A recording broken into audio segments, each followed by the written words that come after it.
Hello and welcome back to the Handstandcast with your host Mikael Christiansen and Emmet Emmet Lewis. Lewis. Ta-da! So, Emmet, what's today's topic?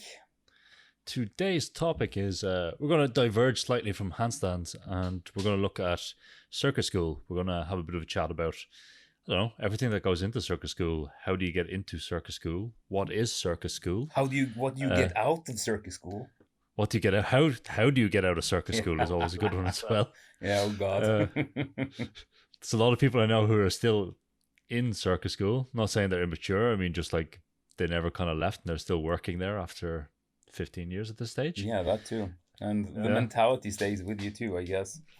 Yeah. I don't know. Those people I know are still in circus school from when I was in circus school. They're having a great time, actually. It seems like it's a well done to them. I think they're really enjoying it. So I suppose, where do we start with circus schools? I think for myself, I went to two different circus schools. I went to Circo Media in Bristol as what's called a prep school. And then afterwards, I done a degree in Circus Space in London, which is now the National Centre of Circus Arts.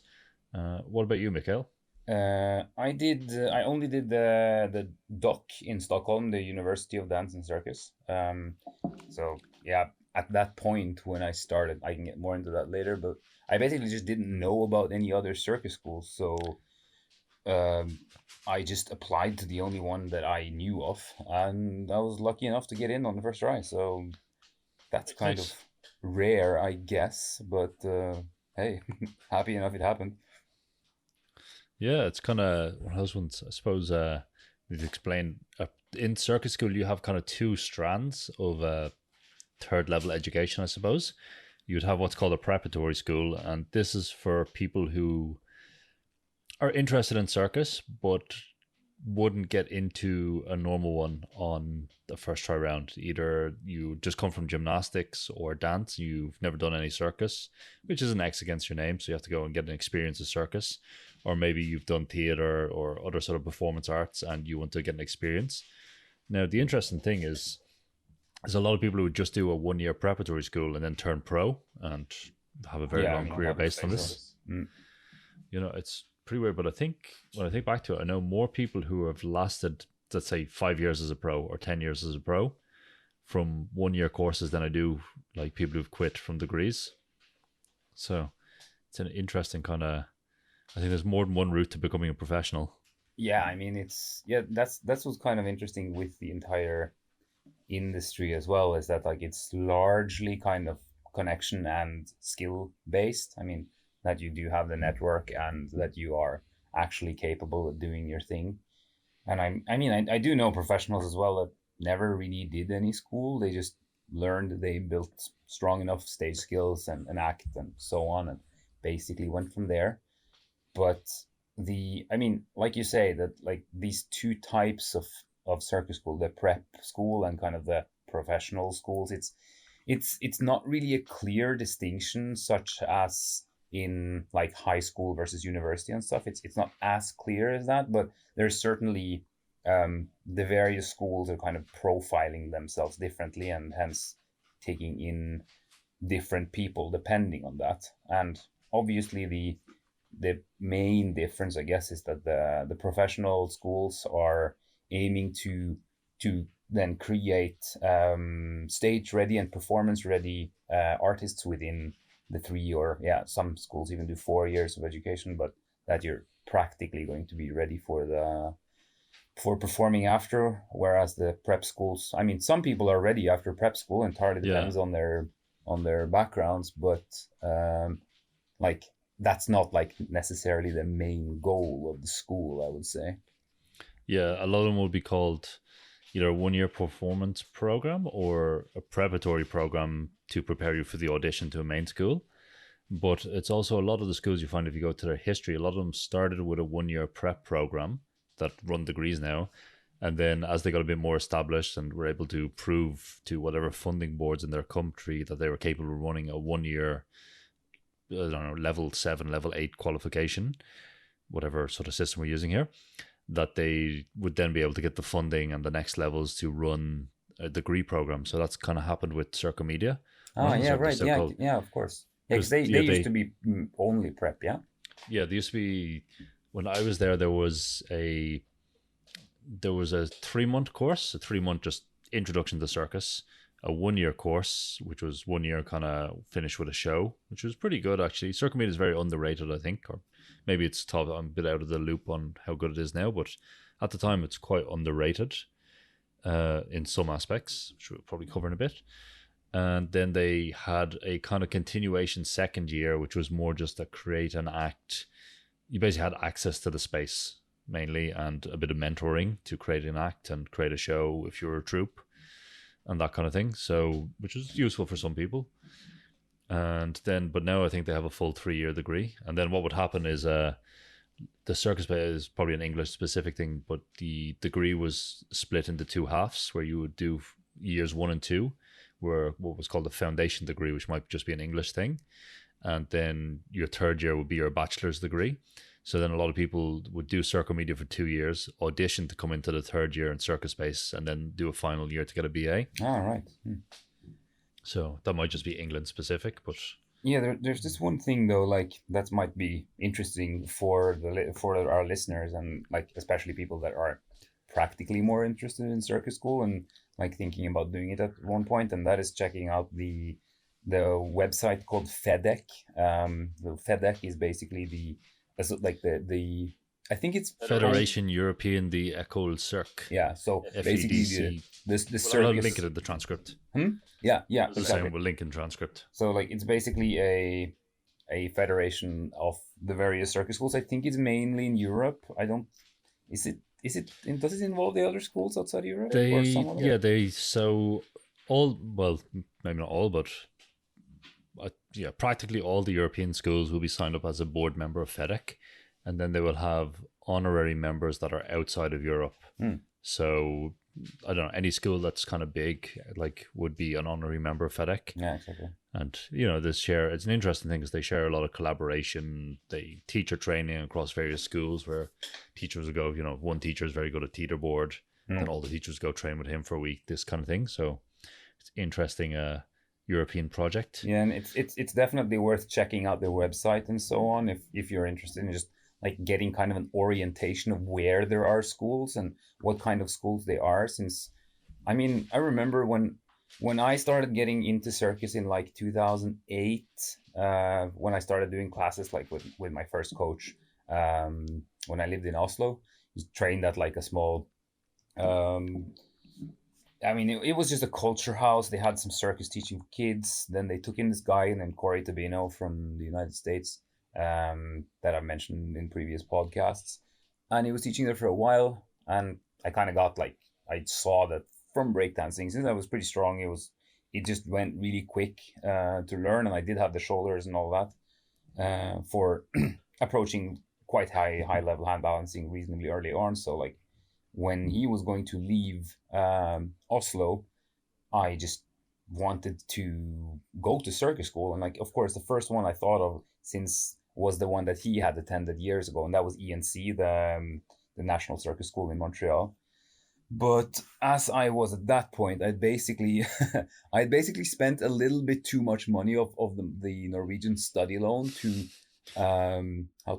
justify for myself and possibly also for the government to go to circus school in Montreal. And the thing is, I don't actually think that school was verified by the Norwegian government for study loan, which would have made it a pain in the ass to go there because of tuition fees and living costs and all of that. But at that point, I just finished my anthropology bachelor, and I was okay, I need to do something.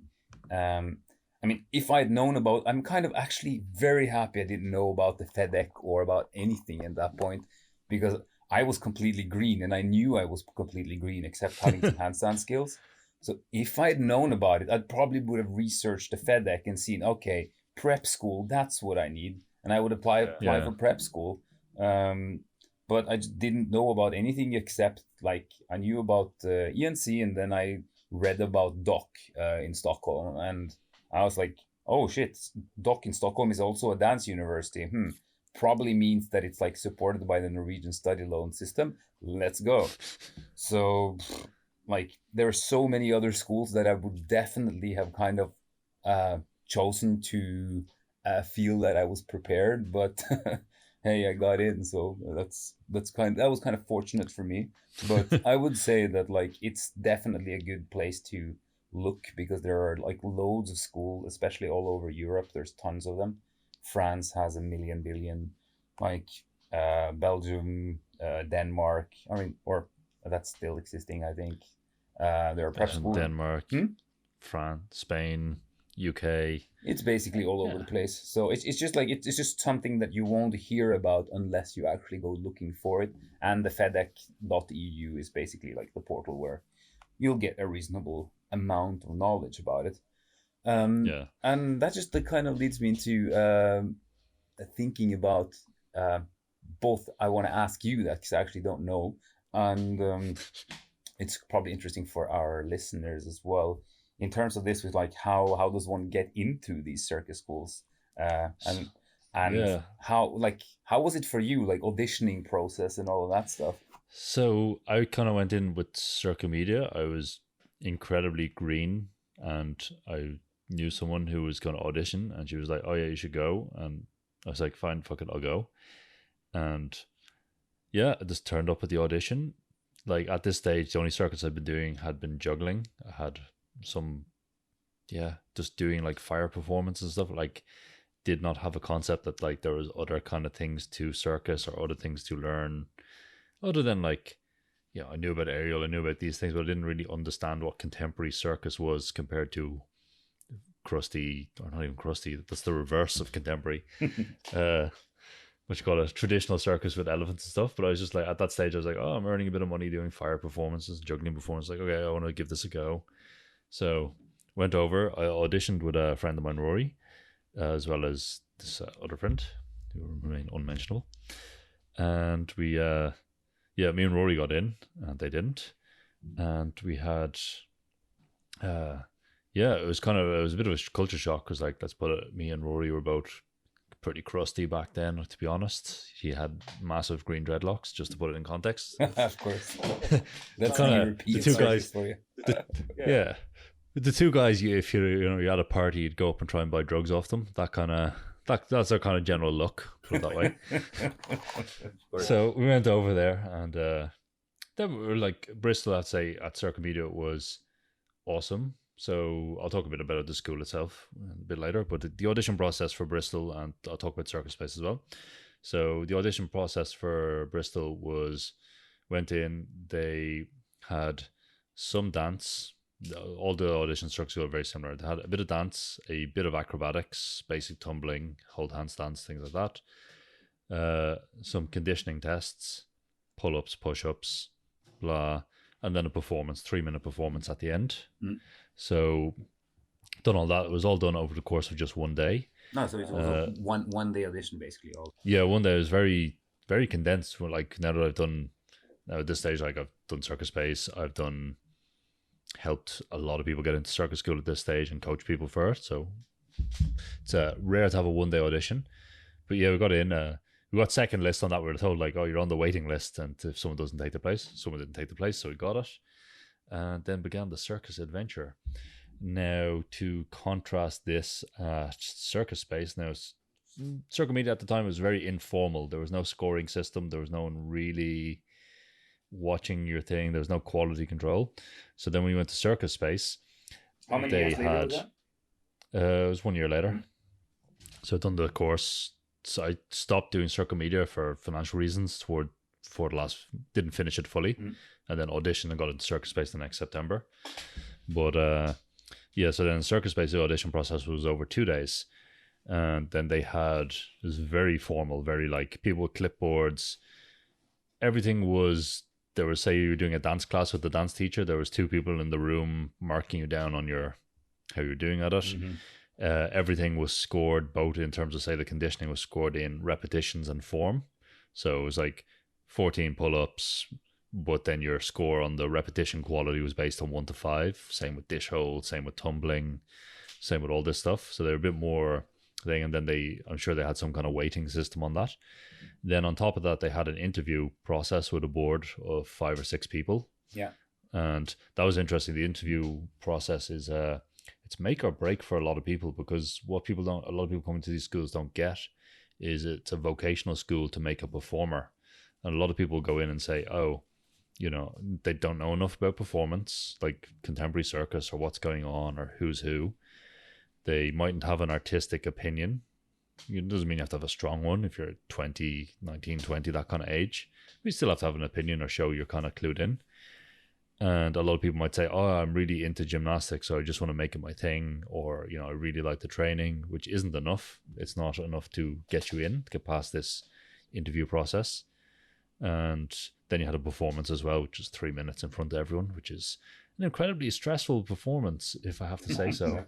Oh, yes. Like, you're there and I'm kind of, when I perform, I try to interact with the audience a little, I suppose, and break the fourth wall, as you'd call it.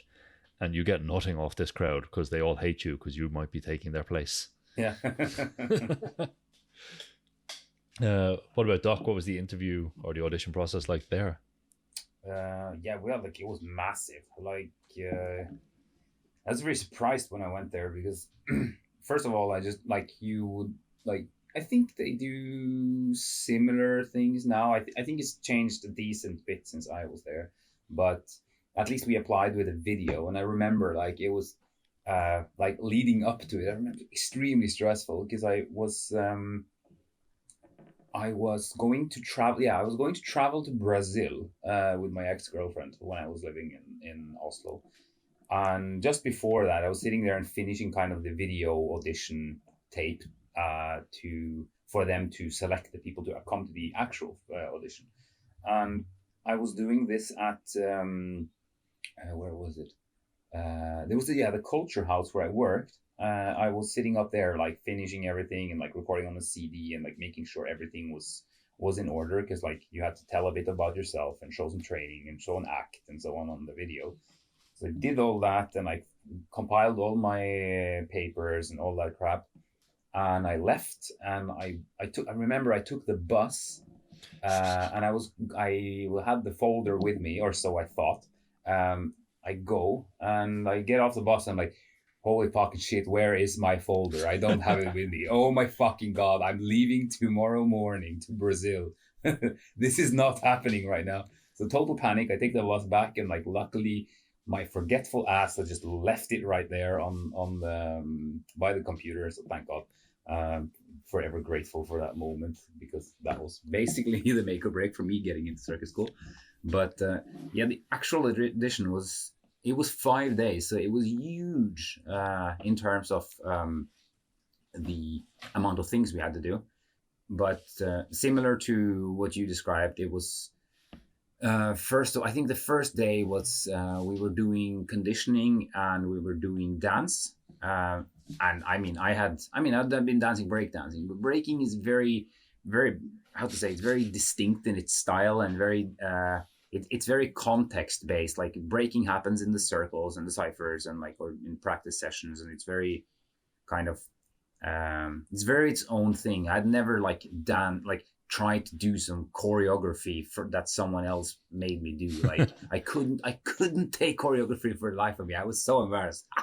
It was dreadful. We had to do just some simple dumb steps across the floor, and I just couldn't get it right. I mean, it wasn't difficult at all, but I start doing it, I feel I'm doing it wrong, I get super self-conscious, I feel like an idiot, I keep being even more an idiot because I can't place my legs right. It was horrible.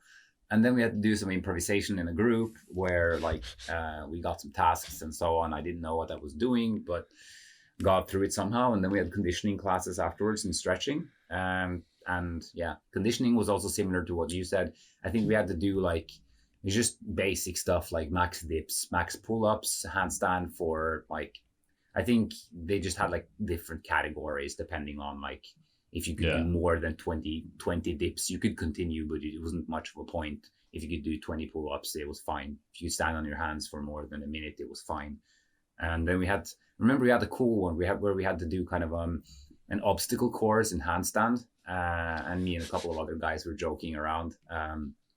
Then we did stretching, which I was not great at. And I remember that's the first time I saw Sasha, that Alexander Gavrilov, the guy that became eventually my teacher. It's like very stern, Russian-looking man. He didn't say anything. He had one of his old students, a guy named Manel from Spain. He was doing all the speaking, and just like they were just whispering in the corner, and then like they would note some stuff. And Sasha would look at her splits and so on, and then he would put us by the door frame and kind of have us flex our shoulders as far up as we could. And he saw that mine kind of went past the door frame, and it was kind of like just a nod, and okay, it was done. And then on day 2 we had I think that's when we had a running test, like the bleep test. Yeah, like all of those kind of like physical things, like they weren't even that relevant, like especially the running test. They said like, yeah, it's just more just see general conditioning and see if people like bother actually running, or if they just like walk half of it kind of. And it's massively tall juggler. He just outrun absolutely everyone. Emil Dahl, maybe you know him. Yeah, I know Emil Dahl. He is a machine. Yeah, he just outran the shit out of everyone in that audition. It was ridiculous. And then we had, I think that third day, like basically, wait, maybe it was the second day. It was the second day. Everyone was doing presenting the acts. We were 80 people at the audition, so it was just like machine gunning out all of the acts. Hold on, just to rewind back there. Did you say there was 80 people at the audition? Yeah, I think it was. Wow. I think we were 300 that had applied that year. Like I think the like doc had kind of like just started like blooming in popularity around that time. I was really shocked when I came to the audition. Like, yeah, that's actually the first memory of the audition. Like, I get off the subway, I see some guy with a unicycle on his back, and I'm like, okay, I'm probably following that guy. And turns out he's just some randomer in Aldi. No, like the thing is that the first audition process was like on the kind of university campus in the middle of Sweden, in middle of Stockholm. So I was like, okay, I'm definitely following that guy. And then I went up, we got like numbers and all that, and I go into a studio. And I start stretching, and like there's a bunch of people there, and I just turn around and I see a guy standing on one arm, like, oh shit, so there are other hand balancers applying. Because I didn't know. I assumed that like, okay, Sweden, maybe a bunch of Finns, some people from Denmark, mostly Swedes, but like no, it was just from all over the place. And like I asked the guys, oh shit, that's cool, like you're doing hand balancing too, and he's like, no, I'm a bass, and I'm like, oh, okay.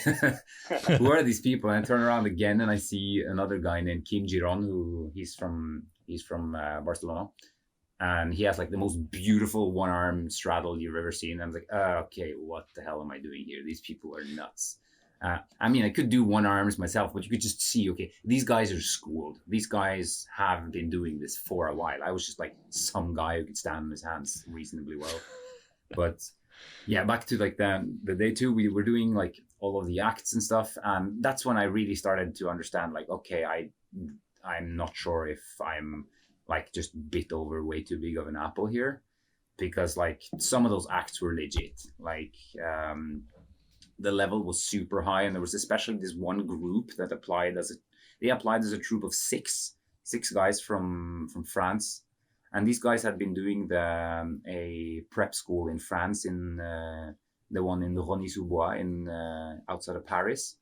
And before that, some of them had been in a school in Montpellier, I think. So these guys, like, they were proper. Like, their technique was crazy high, like their artistic expression and kind of just their level of confidence on stage. It was just like, it was these guys could have been working like professionally at that point, like it seemed to me, and I think in certain regards they could have. So like, yeah, you definitely, just to segue back to that one, you definitely had people who could have been working. There was one girl I remember at my audition who came mega bendy, splits, over splits in all direction, mega in conditioning, done like 15 chin-ups and 20 leg lifts and stuff like this. Her silks act was just like impeccable, and they said it to her in the audition. It's like, we're not going to give you a place because you should just be pro already. It's just like, they straight up just said like, no, we're just not giving you a place because there's no point, there's nothing you can do here. Yeah, it was almost like that with a few people, like, or primarily that group, and like there were several in my class that like some had been working professionally already as well, like a couple of jugglers and so on. But during that day when I just sat there like watching people again and again hammering out acts, I was just like, super impressed on just like, because that's when I also saw that, like, because all I had like a quite traditional style hand balancing act to some like piano music that, I mean, at the time it was obviously the best that I could come up with, because I had no tools for like creativity, and like I didn't know how to work on stage. But I just saw that, like, okay, there's something here, and I got more and more interested. Of course, like, okay, there's a lot of depth to this. Like, people were able to be extremely interesting, like with much less technique than what, like, I had basically just like, I put in all the most badass stuff I possibly could in the act, because I mean that's fell out of half of it. That's all I had, right? Like, I mean, I was, to be fair, I was probably like the strongest hand balancer at that audition in terms of just like the vocabulary that I was able to bang out. It definitely didn't look as good as especially this guy Kim. Like, he was way cleaner and stuff, but I could get away with a bunch of things. I could do a full flag even though it was pretty rough and so on. So I just put in a lot of stuff, and most of it worked in the act, but certainly not all of it. And I was super nervous, but I remember, like, I saw a guy named Isak, who I'm actually now working with in a company. He's, we can link him in the transcript as well. But I remember I saw his act, and I remember it very well to this day, because he was using a bunch of blocks. And I mean, he could one arm easily by that time when he was doing the audition. He was doing a bunch of blocks on the floor, and basically was just manipulating these blocks, throwing, like, kind of sliding them around on the floor, creating kind of a floor is lava game with the blocks. He was like doing a lot of interesting walking on them in circles and stuff. And the cool thing is he ended with a one arm. Like, his last thing was he gathered all the blocks, put one block on top of the others, and then he did a one arm. And I was like, hey, that one arm is really interesting, because he actually had a build up rather than just, I just did like one sequence on two arms with some leg movements. Next, one arm, one arm, one arm, one arm, go down, one arm, one arm, one arm, one arm, turning crocodile, finish. That was basically what I did. And like, sure, it was fine, but he was able to like get a lot more out of what he did.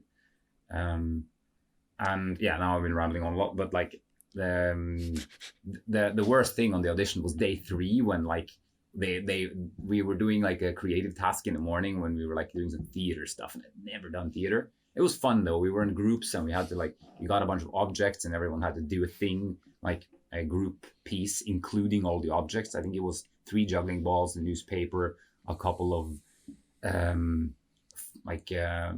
postcards, and a broom or something like that. And had to do something together. And like, you present, and then like immediately after you're done presenting, like the jury says, okay, now you need to do the same task, except all of you are hysterically happy because you just won 5,000 euros a month for the rest of your life. Go. So you just had to go, and like, you didn't know what the hell was happening. It was ridiculous. Like, all the groups got different things. And I remember one group got this like one task where everyone had to be David Attenborough, talking about some animal in the forest, and it was a clusterfuck, and it was fantastically funny. But after that, they had to do the cut. They cut from 80 to 40 people, and it was miserable. Loads of crying, and like, I was of course very happy because the number 3 was still on the list, and I was like, it's kind of harsh to do the cut thing. Like in Circus Base, they just don't do the cut. Some schools do this thing where they just cut the group down from whatever 50% at every day, and some schools have a 5-day audition, so you can imagine start with 100 and whittle it down. Circus Base just does, you only do 2 days of auditions, but maybe they do 4 or 5 different auditions across through the year to get the numbers in. So they have that, and then your place is they give you a place based on first entry, wait list, or goodbye. Yeah, they have waiting lists in Stockholm there too. Yeah. And Circus Base is kind of nice. They actually give people who don't make it in, they give you a list of things you should improve on. Oh, that's really nice. It's interesting. A lot of the other schools don't do that. I'm not sure if they still do, but they do at the time. Yeah, so it's one of these things, like, it's kind of interesting for Circus School, like, because people come with this expectation of like, oh, you get an interesting mix of people at these auditions, because the schools will take people in who've never done any circus and no discipline whatsoever and give them one. Because they kind of have this philosophy, I think not maybe all the schools, but they can basically teach you one thing. They can either teach you a discipline or they can teach you to perform, but a lot of them don't think they can do the two things. So if you come in, like, there was definite people who were dancers. There's two dancers and one physical theater person who got in with Circus based on my year, who had never done circus before, had just been working doing theater or just working on dance, and decided, fuck it, I want to take up circus. And they took them in and like, okay, we'll teach you discipline. And they're, very strong performers, very good stage presence, very interesting. So, if you're thinking about circus school, you're listening to this, you're just dabbling with handstands, but you have a background in something else, there is still hope for you. For sure. It's one of these things. Your job is to entertain people, I suppose, more than anything else. Yeah. But I think though that like in terms of like I'd like to clarify for the listeners, like I just said something about prep school in the middle of what he was speaking about. Ignore that. But I think that and going back to that kind of difference between the prep schools and the kind of professional schools, I think though that like I've seen that a lot of prep schools and some even professional schools have a tendency, like the professional schools sometimes do it in the first year, but that they focus on kind of giving you a wider base of things. So that like several prep schools have this kind of philosophy where like you come in, you have an interest, and then you get to try a bunch of things, and then you specialize. While very many of the kind of the professional schools will, like, as part of the audition process and like the interview that you talked about in yours, and I had also in my audition, is part of just like this questions like, so what do you want to do? Like, what are your kind of goals with it, and what the kind of artistic direction you want to take, and so on. And there it's kind of, they know, like on kind of professional level schools, that like you can't specialize in everything, that you kind of need to trim it down to a certain one or maybe a couple of disciplines that you have the possibility to get good enough at to be at the level you need to be able to work with it. So, and that doesn't mean, it's also very important to mention that like this development of an artist in circus school isn't just about like developing the craziest raw vocabulary of tricks that you possibly can, because there are very many paths with this, and I think that's for me where it becomes very interesting with circus, and also like mentioning a little bit of things we talked about before with this idea of perfection and like the federation and all of this kind of like concepts that we apply on ourselves in terms of whether or not what you do is good enough. Like I remember actually just on this kind of front having a bit of a heated discussion in circus space. You come in, you don't have a discipline, and you have to pick one when you're there, or you can have one. But I remember having this heated discussion. I wanted to do sear wheel, and at the time I would have been one of the first people in Europe to do sear wheel if they'd allowed me. And I was having the thing, and the head of acrobatics at the time was he was kind of dismissive. He's just going like, no, your tumbling's not strong enough to do sear wheel. You should be a mega beast at tumbling. And my point was like, no. I want to look at it like object manipulation, that you're manipulating, which was one of my very strong suites. It's like, no, we're going to look at it from object manipulation. This would be completely unique. And they're like, no, it's not done like that. You have to be able to do like, you just had a crazy requirement. You have to be able to like double back on the floor and double front on the floor, and just like, all these kind of things. Like, it just doesn't make sense. Yeah. So there is the federation that they think only certain bodies can do certain skills, which is kind of interesting as well. So, which is, it's this kind of thing, particularly having been in the business for so long now. It's like your job is to entertain people. This is one of the things people kind of forget in circus. Like, there's people I know who do disciplines and their skill level is atrociously low, but they're damn entertaining. And they have had work for 20 years, whereas other people who are ultra high skill levels but the performance qualities of a plank are out of work in 2 years. Working in a cafe. I think that like the kind of artistic development of things in terms of like whether it's artistic development of specific technique or if it is kind of performative practices or concepts, I think it's like, it's this classic thing. You see this in so many fields. I've seen it in breaking. I've seen it in like it's this thing. And see it in circus. There's that like it becomes an either or thing. Either like technique is what you should do, or expression and like artistic vision is what you should do, while like there is space for all of these things. I think that's what, like in breaking I've seen that a lot, because in breaking it's like some people like to do all the badass crazy moves, and some others like to like keep it closer to how breaking was in the 80s and so on. Like there's space for both of them, and like that ultimately makes it richer. And that's how I see circus too. I think it's really great that some people, like if you do have ultimate talent on being like one of the 10 people in the world that can do some absolutely crazy stuff, then yeah, sure, go for it, because you're one of those few that can do that. But if you aren't, there's tons of other ways to do great stuff on stage. And I think that like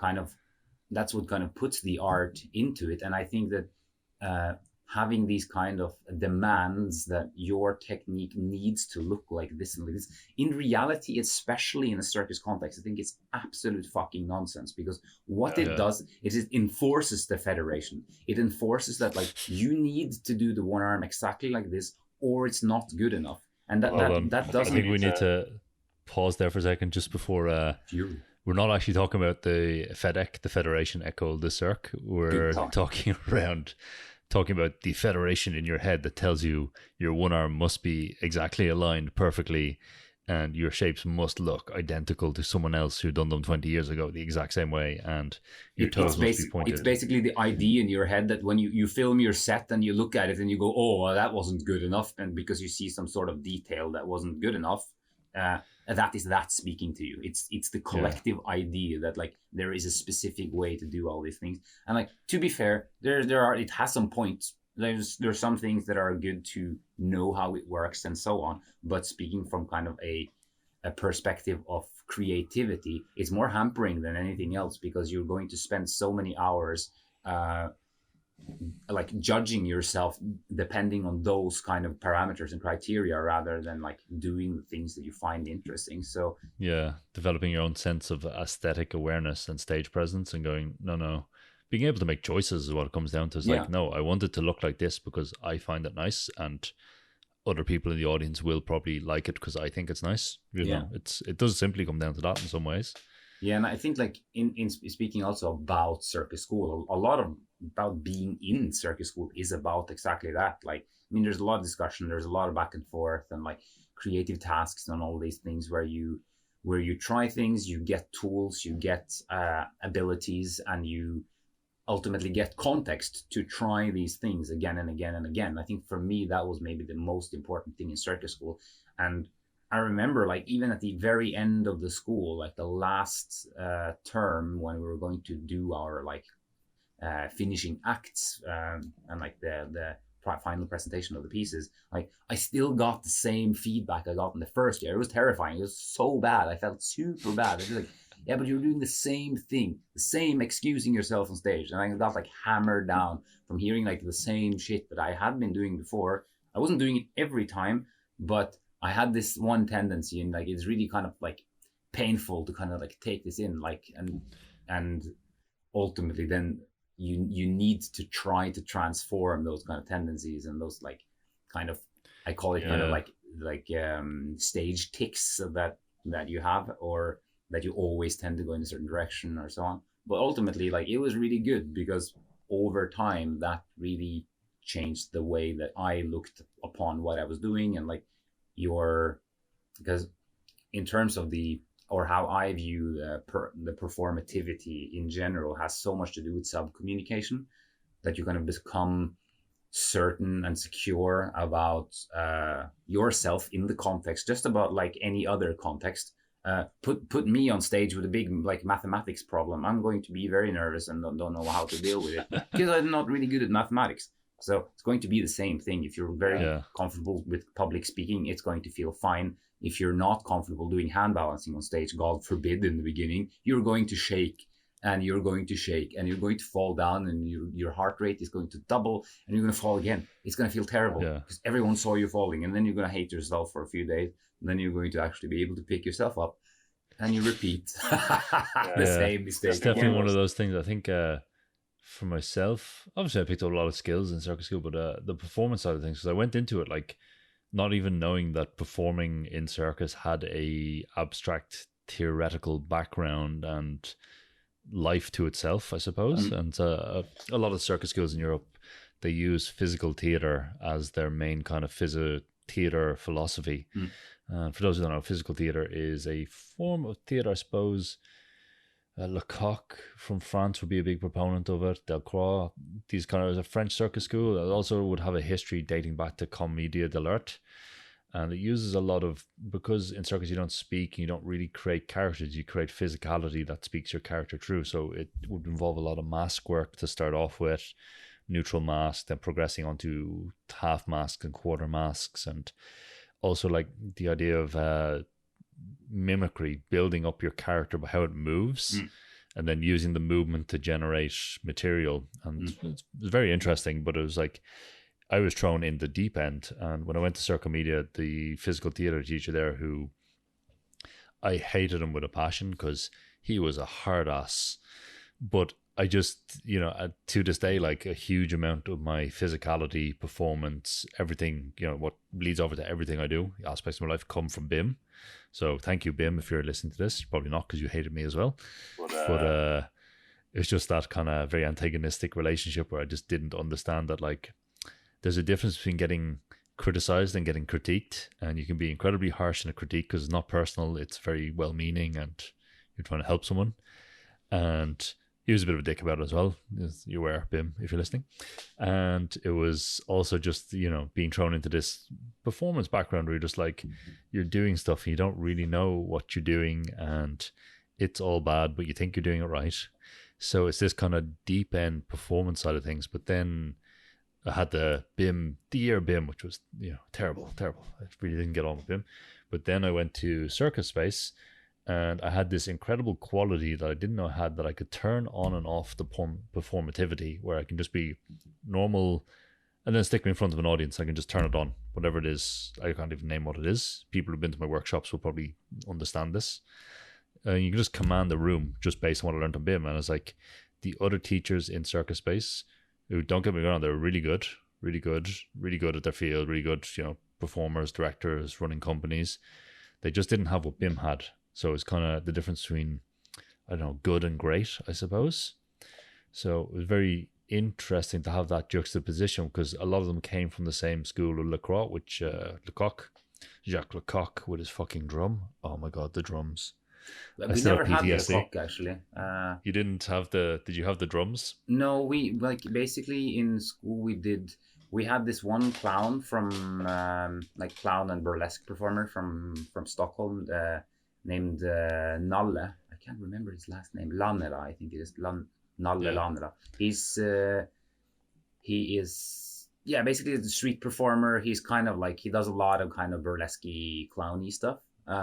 But he's a hilarious performer, and like we just did I remember the first weeks of school, we would do a lot of like these kind of energy level stuff, and like speaking back to what you talked about in terms of physical theater, a lot of that stuff has to do with being able to express emotions and express states without, like you said, without speaking. And like he would teach a lot in terms of just like intensity levels. He would say, okay, now we're doing sadness. Start at 0, increase it to 10, and decrease it back to 0, and so on. Just like to kind of get a vocabulary, or like a way to reference these things, so you get something at least you can start with. Because if someone says to you, okay, play me out a scene where you're sad, you're like, okay, what do you mean?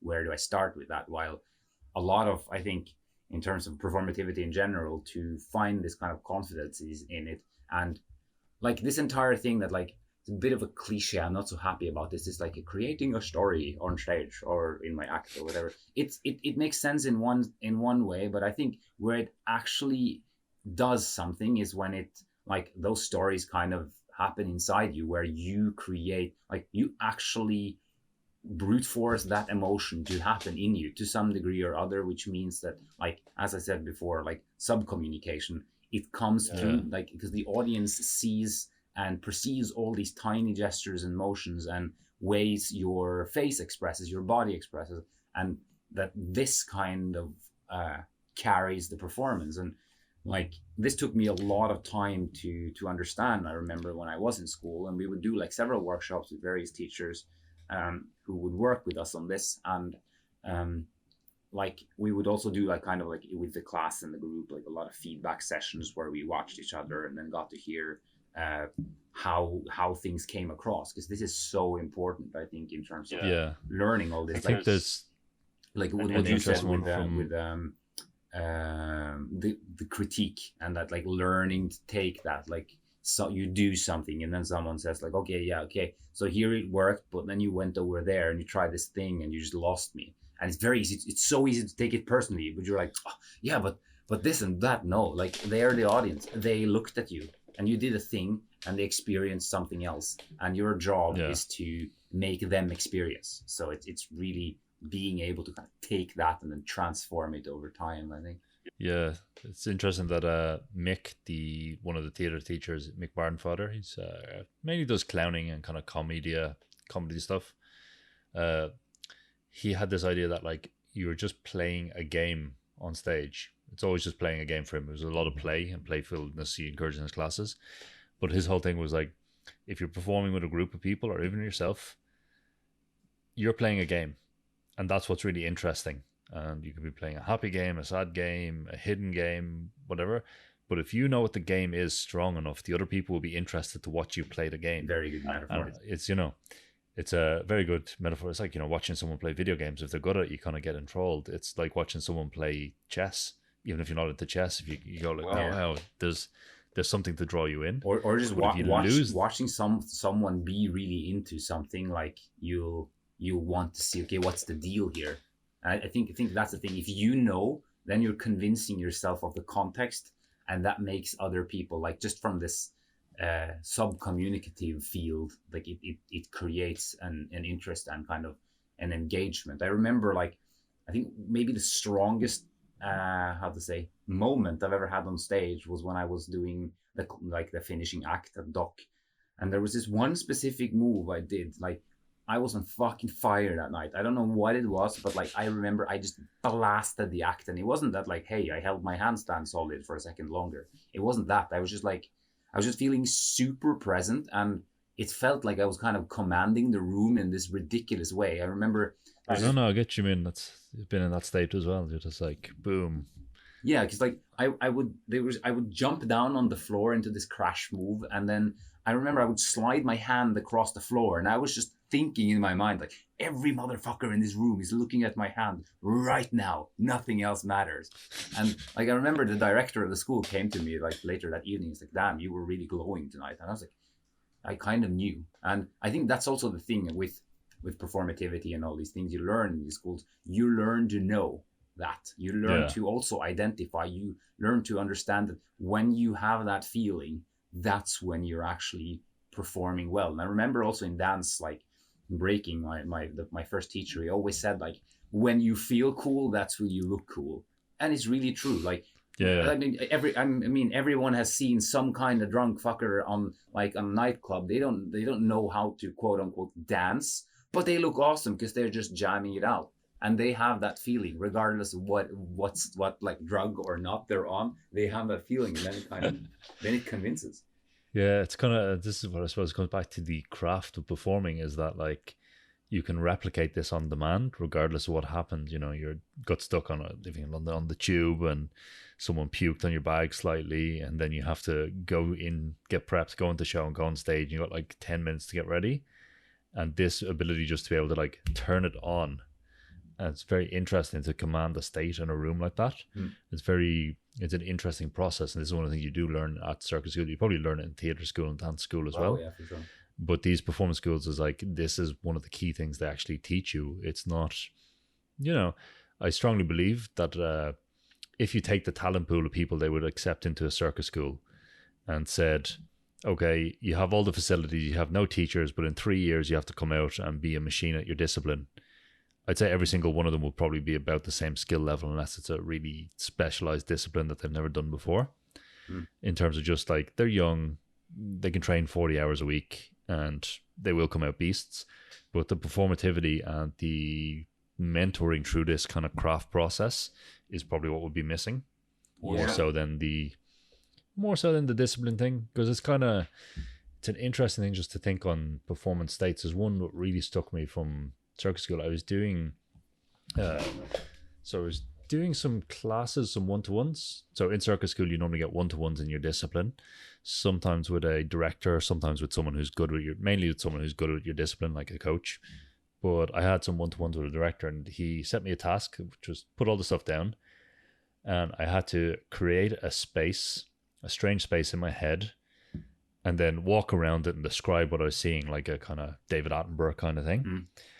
And the first time I got it, he's like, okay, good, try again, just get the gas for the exercise done for 10 minutes.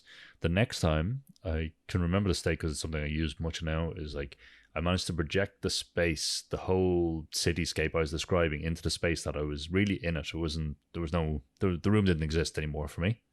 Couldn't see it. I could, see all the building I was describing.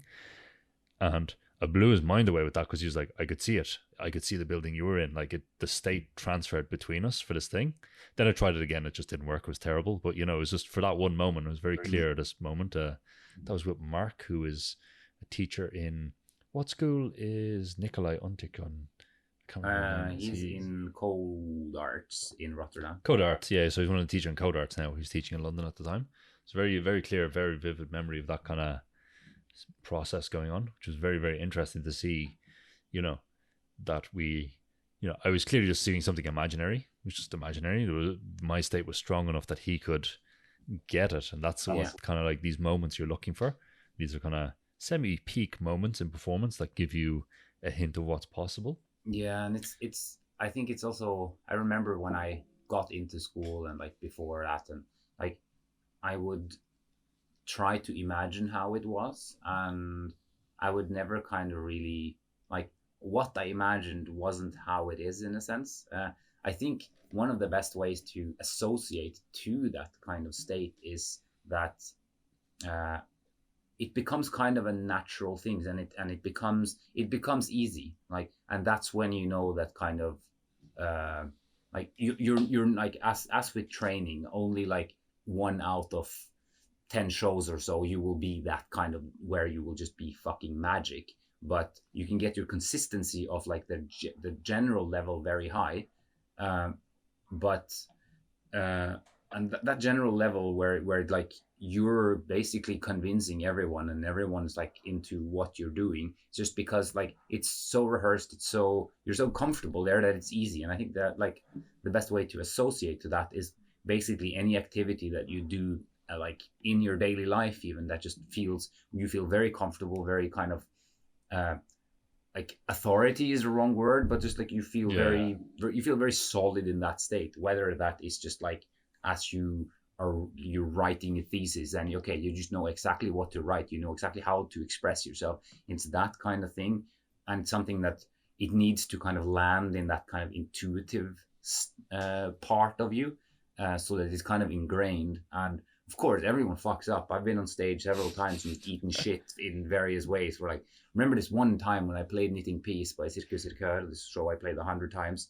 I played the show probably like 200 times at that point. And there's this big scene. We're running around, pushing this massive globe around, and like, it's kind of cheesy, the scene we did, but it was fun. And the guy, like one of the other guys, pushes the ball against me, and I'm like, I have no idea what I'm doing right now. Like, the ball comes towards me. I just stand there looking at him, and I just push the ball back to him. And he just looks at me with these weird eyes, like, what are you doing? And he pushes the ball back to me again.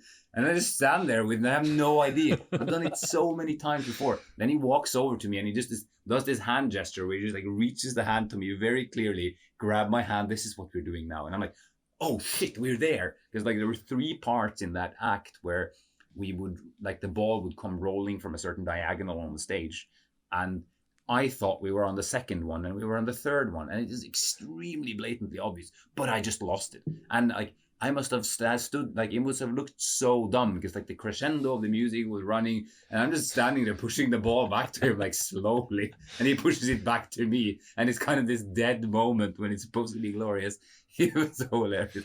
I mean, it happens, but then that's also the skill that, like, you become able to, over time, as we got able to die on stage and still recover from it. Exactly. You're like, you're basically like fucking spiritual harakiri right there on stage. your organs are blurting out of your stomach and you want to die, but you have to keep on going. And I think that's also what's good about like performance, in a sense of getting that kind of a core level of confidence, is that like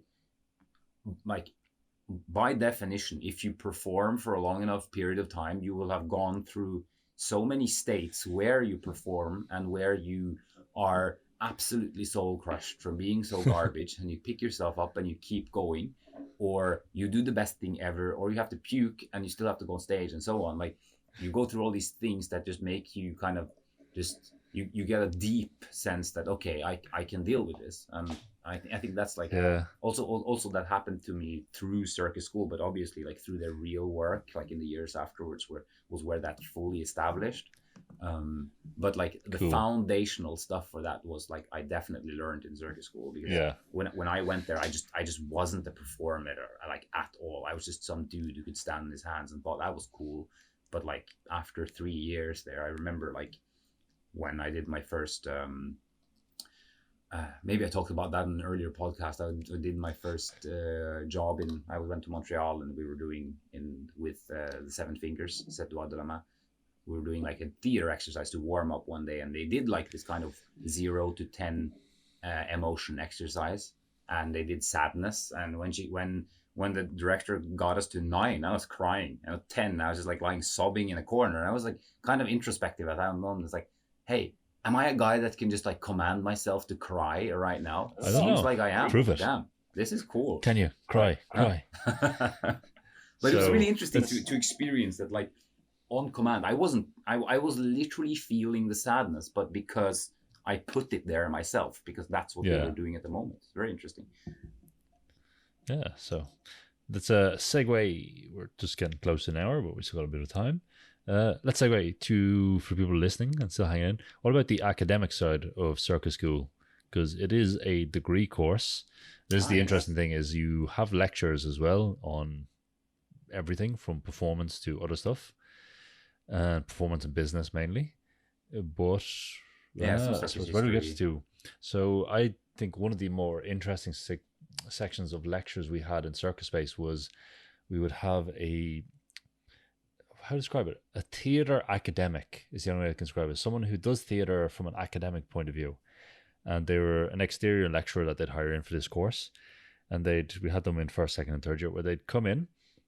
We had 4-hour class on a Wednesday or something with this person, where the first 2 hours would be them doing a lecture about a certain style of theatre, from the history of the theatre, starting Shakespeare, Bertolt Brecht, all these different styles of theatre. And they talk about how they were staged, like what sort of stagecraft they used, directing techniques, scripts, all this. And then the second half of the lectures where you had to go and make a performance in the style of this person. So it was kind of practical as well. It was academic and practical. That was one of the more interesting things for me, for someone who had no theatre experience or anything. You're going like, okay, we're going to do a Brechtian theatre. So Brecht was very deconstructivist of his theatre style, that he would break the fourth wall when people were more, about like the play is contained inside a house on stage, basically. And he'd be breaking the fourth wall. He'd be breaking the scenes down while people were still on stage. He'd be projecting the text onto the floor so people could read the script while it's going on, and all these kind of interesting deconstructivist themes. We had the same for the dance styles as well, like Martha Graham and all these kind of contemporary styles of dance. We'd be like, we'd look at some Graham style choreography, and these were very interesting for someone who didn't have this as a background, because then you go in and go, well, so this is how Shakespeare would do it. Would be like historical Shakespeare performance. Like, how was it actually done in the day? For those of you who understand Shakespeare, it's very interesting theatre, because a lot of it's like, there's a lot of jokes in there that you just don't get, because we just don't have the puns and the vocabulary they had back then. Yeah, right. So a lot of it was like very nod and a wink to the audience that you wouldn't get unless someone points it out to you and explains the joke, and then you still don't get it because it's just not funny anymore. But all this kind of thing, getting the interest behind, like, behind the performance, like what's going on, why do people make these choices about their stages, why are things staged this way? if we look at, say, Samuel Beckett has a play that I forget the name of, that is just 42 pages of scene directions with no script. It's just like, this comes down from the ceiling, man walks left, this thing comes in from the right, all these kind of things. So getting these kind of experiences of cross-disciplinary pollination, that you're not just looking at circus, because let's face it, contemporary circus is a new concept. It's trying to establish itself as a high art, but it doesn't have its own abstract body of knowledge in performativity, creative process, and everything. Yeah, it's definitely at the time, borrowing from a lot of the other. Yeah, it's borrowing and hijacking and trying to define itself in terms of what is circus, how do we make circus, how do you make circus? That's the interesting question that was posed to us. Is like, we have all these performance generating tools that you got to explore in circus school, either through your dance teachers, circus, your discipline teachers. But a lot of the discipline teachers at this time they probably would have been the start of the first generation of contemporary circus. And a lot of them would have just been trad circus people, or people who just kind of picked it up along the way. So it was interesting. It was just it's more interesting now that I'm a bit mature and able to contemplate what was going on. But at the time, it was like, there was really a struggle for like, how do you make circus work? What tools do you use? Yeah, we did, like, in my class in school, we were discussing this like very fiercely all the time, and like we would also, or I would say at least several of the people in the class would argue quite strongly also with the teachers of kind of when we had academic subjects and stuff in those regards, and some very often very legitimately too, in terms of like when discussing kind of the idea of like, when did kind of like the Cirque Nouveau thing come on, and then like contemporary circus and all that stuff. And then you look back to the vaudeville era, where people weren't just presenting trick after trick, like 1920s and so on. Like, there's loads of actually like quite interesting stuff in terms of the way it was presented on stage, things that you could literally put on stage now and be part of a contemporary circus show. But like, one thing that I also became very interested in, due to a lot of the French people in my class, was this like this idea of, because of the, like, as you say, because of the lack of kind of academic structure of circus, which has been due to the university circuses such as DOC, such as ENC, such as National Center of Circus Arts, and CNAC, Central National Art Cirque. What's it called? Also in Belgium, because of this kind of academicization, it's been they have used a lot of text, a lot of resources from dance and theater, which is fine. I think that is kind of, it's just enriching it. But the discussion we all had a lot in my class was this, that circus shouldn't need to, as we called it, quote unquote, escape to dance or theater to be valid. And that I think is kind of an interesting viewpoint, because also when we look upon this kind of, with the tricks, with the this and with the that, and with the conceptual part of it and creative process and stuff, then it's easy to say on one side that, oh yeah, but the tricks don't matter, we should just create interesting concepts. But like, yeah, but what's the circus in it? It becomes a complex question to answer. What is a circus in it? And of course, like, a lot of people have been like arguing that like the concept of risk is one that's very large and more pronounced in circus compared to the risk one is very interesting. I don't know, sorry to talk over you, but we've done a workshop with the director of this company called Arc Chaos. One of the leading companies of the first wave of contemporary cirque. And he was talking about risk. It was 2 day. It's out of circus school. It was a 2-day weekend workshop dealing with risk with a multidisciplinary team. And his whole point was like, back in the day, it was like death-defying circus where, watch this man hang from his teeth above a pit of lines while swinging through the air at high speed, and all the this. world's only triple backflipping car, stuff like that. Yeah, all this kind of like crazy, almost stunt kind of stuff as well, but it still had an artistic kind of flair to it, or it had a certain, almost like romantic, idealized Greek kind of like we are the muscle men of now and statuesque and all this, and then we're going to risk our statuesque physiques for your enjoyment.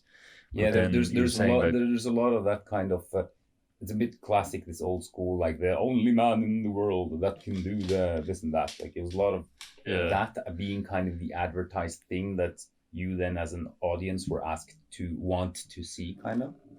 yeah. And then he was saying, because if you go back to the real history of circus, like if you go back to like the vaudeville era of circus, like there was people who'd been making the equivalent of 100 million a year doing circus, and up until sort of cinema, I suppose, like kind of wiped vaudeville away. Yeah, He was wipe saying that that fire thing away. the circus began to stop being as risky, particularly with aerial, and aerialists stopped taking risks, who were the high flyers, the high rollers of the day.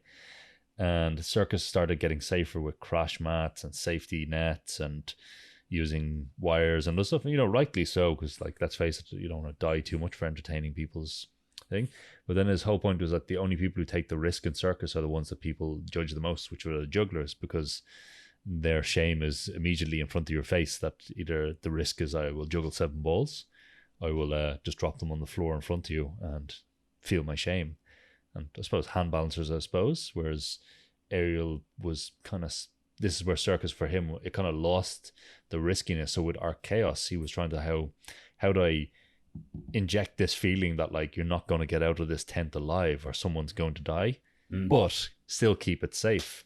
So then they kind of had Art Chaos was it's very close to my heart actually, because they got destroyed by Irish weather. So the company, they had this amazing show with loads of equipment and everything, and they came to Ireland and the Irish weather kicked off. Are you serious? And destroyed loads of their equipment. Right. So that was kind of the end of that show and the end of that era of Arquest. They're still going, they're still very good, Yeah. but they paved the way for like, you know, you go into a show and they were doing like aerial off a forklift at the time that was potentially set on fire and all these kind of things that were you know, trying to re-put the risk in different ways, but without making it go too spectacle, which is always interesting. Yeah, I think that there's definitely something about this. I think it's a bit romanticized also by circus, this risk thing, though. I mean, it's clearly is a thing that like of this success failure thing. I think that's also like part of kind of what bleeds into the practice of hand balancing and stuff like this too. It's like, oh no, I failed. Everyone saw me fail. Now I must feel miserable. That entire thing kind of is there. And of course, as you probably know on stage as well, like there are a few things that are as hard to look at as the juggler who drops once, gets fucking nervous, drops again, completely loses his shit, and just keeps trying to do the sequences. But like you see the person just melting down in front of you. It's terrible. I've been there too with handstands. First time I went on stage, I jump up and tuck on the canes and I fall straight over. That was like my initiation right to being on stage ever. Just falling straight down and my heart rate going up to 200. It was ridiculous. But I remember, yeah, but I had one of these ones. Yeah, go on. First trapeze performance in Circo Media, we had to make a trapeze piece, and I was like static trapeze, very simple discipline, or simple-ish, not super simple, not to speak down on it, but I decided, you know, okay, we just had all this skill set that we had to include in the discipline because it was semi-assessed, but you had to make it artistic. So I was like, I'm gonna make a super artistic piece. So I spent ages like, you know, working out how to do a kind of dramatic scene on trapeze, combining the technique. And you know what? It just didn't work. No one got it. And I'm slowly like falling off the trapeze badly. And people were just like, you know, I'm trying to make it look bad, but I think it just was bad. Yeah, exactly. Or I remember one with the end of year show in Circle Media, or the 3/4 year, whatever thing. I was doing a silks performance of all things, and I got tangled in the silks. And for those of you who know, silks is kind of like glorified curtains that you kind of swing out of. To some aerialist friends are going to kill me for saying that, but yeah, something knotted. I was like 10 meters up on, or whatever the height is, 8 meters, and I got tangled setting up a drop. And I was just stuck there till my music kind of slowly faded out till I was able to like free myself. Oh yeah, it's so suffering. That was that was bad. That was fucking bad. But like, yeah, circling back to kind of the risk thing, and yeah, kind of the identity of circus among the kind of performing arts. At Doc, we did loads of, I mean, Doc has been kind of one of the ones that have pushed the kind of academic side of circus quite a lot in terms of like we did a lot of what they call artistic research, which is a term that I find to be both useful and useless in certain senses. It's mainly useful. So like the idea of artistic research is basically an attempt at trying to make the creative process more approachable in an academic way, and it's just like how I see it is more kind of um, describing how various artistic processes can be very chaotic looking. You might think that you want to go from point A to point B to point C, but then you go all over the place before you arrive at point F instead, because like everything changed during the pathing. And also the way that you're actually trying to document how your process went. And I think that is a very valid and interesting point to kind of, because then you can also look at other artists on how kind of they come up with their idea, and how they develop the ideas. And the way kind of I useless is the wrong word, but like the way it might be less interesting, at least for me, is the way that like it becomes slightly arbitrary, because you could say that like, okay, I've been stuck now on this idea for 3 months and I scrapped it and I restarted. Is that artistic research, or is that just like, I gave up on it because it didn't work? So it's kind of a complicated. I have a complicated relationship with the idea of artistic research, but it's definitely very good in terms of like a lot of the contemporary circus often searches to see, okay, what can we do here, and see what, for example, what is within the discipline, what can you do within a discipline, such as like that I'm doing with like Right Way Down now with Valid, is that like the new show that I'm working on.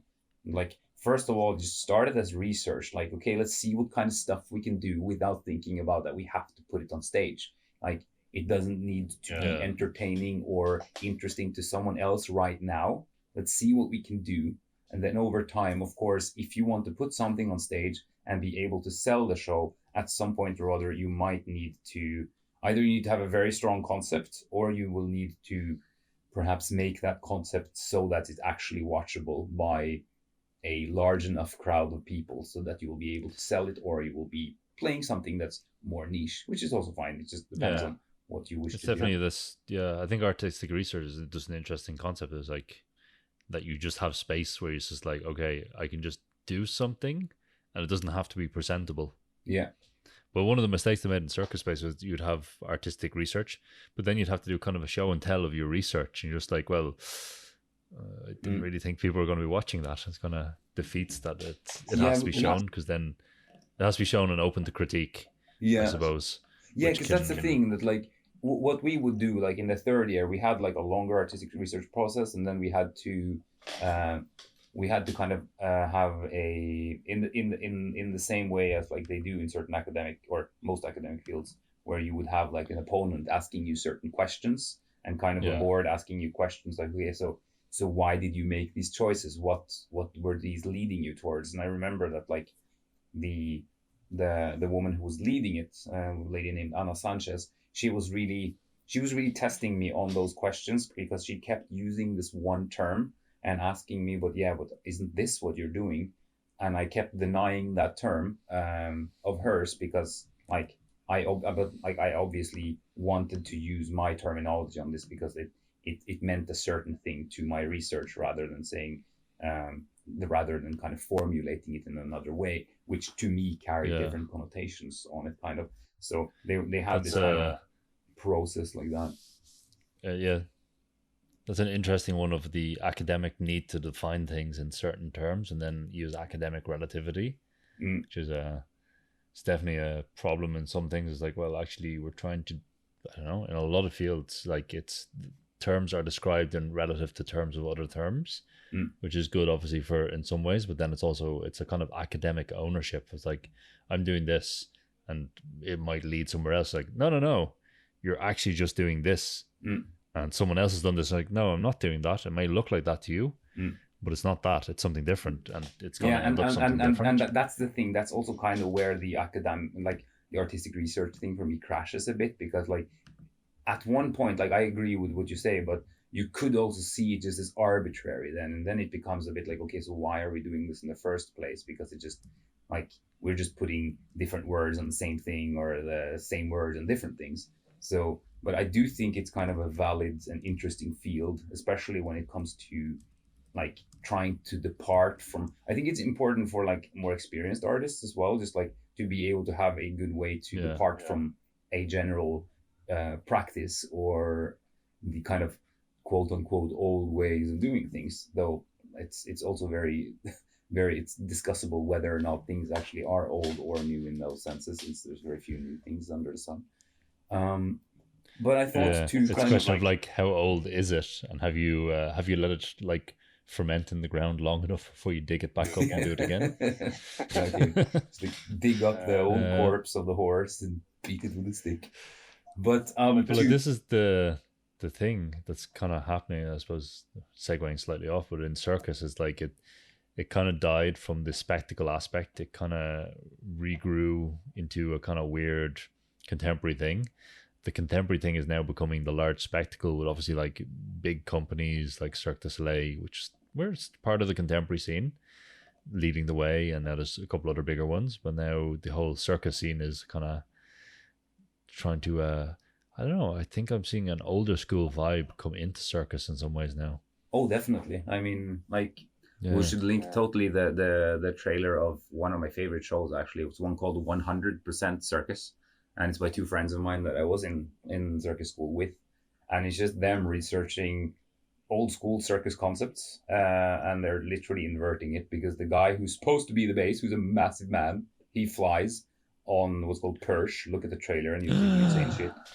And the tiny guy, he's the bass. So, and they're playing a lot with this, like, they were kind of going from like kind of these kind of circus traditions, and also they were playing a lot with this, like, what's real and what's not, because like the idea that like the crocodile is very impressive but it's very simple, or all these kind of quote unquote fake things that like you make things look really hard or very special and they aren't. So they play a lot with those things.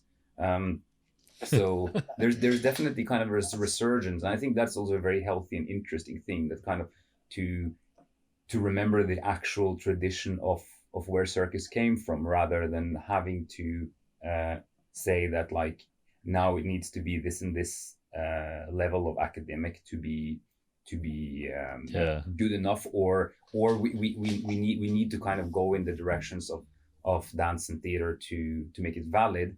And I just think that like you put all this in a pot, and it's just basically you have more things, and it's a richer culture, and you have basically more likely that more people will be both interested in watching it and in doing it. So it's certainly like a I don't see an either or thing in that. But I was thinking, like, circling this sort of back to the beginning, since we're kind of now going towards the end, and that is like the like how to get into circus school and why to get into circus school, if you should so be interested. So I mean, like, if you're interested in doing it, of course, like there's like there is one thing that really sucks about it, and that's that often there is an age limit on certain of them, not on all, so don't despair. But on certain schools there are age limits, so like use the FedEx sites and so on to kind of orient yourself whether like those are things you need to consider. Then of course it's like the more skills you have within something, the better that is, certainly. And you should also know that like like we talked about with the prep schools, with the professional schools and all this, is it's good to kind of just know where you might fit in within that. And I would say for anyone that's interested in actually going to circus school, just like if you can just hit up some like local theater classes or dance classes or whatever, just get used to doing stuff you aren't used to doing, because like they're going to fuck with you on such an audition. They're going to make you do things that you likely haven't done, and even if it's not the same, like if you just have a fraction of comfort trying new stuff, it is going to help you. Also, like if you can play instruments, if you have quirky weird things that you like to do, incorporate it in your acts or in part of the way you present yourself, so that like you can seem like someone who has something to give other than just, oh, I can stand on the hand really well, because there's a lot of people who can stand on the hand really well. So I think those things are definitely it's definitely one of those things. Is like, if you are, assume you're coming from a handstand background, you want to take your handstand into professional practice, and you want to do circus school, you know, you need to be able to do a bit of floor tumbling. Like, don't need to be able to do much, but a back handspring up to that level would be pretty good. Unless you're new. Unless you have, well, this is the thing, if you have another discipline, this is what circus schools will like. If you came in and go, like, Mikael, I'm really good at breakdancing, I can do some handstands. Boom. Interesting, they'll take you. If you came in and really good at handstands, but not that interesting and done nothing else and couldn't really do anything in the theatre classes, you have a lower chance. I probably wouldn't take you. It's kind of interesting that way. There was like, I remember at my circus school, there was, or at the audition anyway, there was one dude who wasn't that strong, wasn't that flexible, wasn't really anything, but he was a machine at juggling. Like, just for people out there not juggling, he was doing 5 club back crosses on stage, like as part of the act and not as a grand finale trick. He was very creative, very like stuff that was very unique that he's invented himself, all this kind of stuff. And yeah, he didn't get in. They just didn't take him because he just didn't have enough oomph in the performance, I suppose, and the rest of the stuff was a bit flat, which is a very pity, actually. He ended up in the Belgian school, actually, but he, you know, I expect he would have been first choice based on, like, you know, being very strong at that thing. Yeah. But then again, you know, so you have to, like, that's the thing. Like, you don't have to be a good dancer, but you have to be comfortable dancing. Yeah, and at least you need to be comfortable trying. I think, like, it's like circus school is so much about trying loads of things, and you just need to be able to say, okay, sure, let's go with this. Like, it's like, when I look back at what I did in audition, there's a lot of garbage, but like, I tried. I just knew, okay, I just need to try now, because that's where I am, and I'm certainly a very different person because I did all those things. So other than that, I'd like to say that, like, it's a very interesting thing to do, that's for sure. It was, for me, very life-changing. And yeah, like, the entire process through it just, like, massively changed me. And it was definitely by far the 3 craziest and possibly best years of my life, in that sense that I was like, I came there and I had no idea. And like, all the memories from circus school for me is just crystal clear still. It's just like, there's like just this very vivid experience through that entire thing of everything that was going on, and this like very vibrant community of people that are pretty nuts in general. And I think that is also one of the very inspiring things about it, that like, it just does attract a lot of people with a lot of crazy energies and weirdos. Yeah, you get to spend 3 years locked up with weirdos. It's pretty good. Yeah, what more do you want? It's much more fun than a normal degree. Right, I think we're just getting on to about an hour and a half. I think we should wrap it up there. Oh, well, yeah. I think this is one of these topics we could probably come back to at some other time as well. Yeah, certainly. There's a lot to say about these things. So we haven't even like covered strange teachers we met at circus school.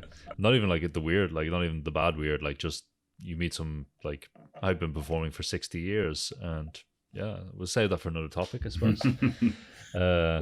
Anyway, so to wrap up, you know, as usual, if you listen to the podcast, you got this far in, thank you so much. If you have any questions, you know, you can DM them to us on Instagram. You can use the contact form on the website. We try to add them into our Q&As and mini-casts as we can. Other than that, thank you for tuning in. Thank you for turning up, Mikael. Thank you for turning up. Interested in doing a bit of training with us, you can get our programs at handstandfactory.com. We'd love to teach you, and it does keep us talking to you. So other than that, goodbye. Cheers.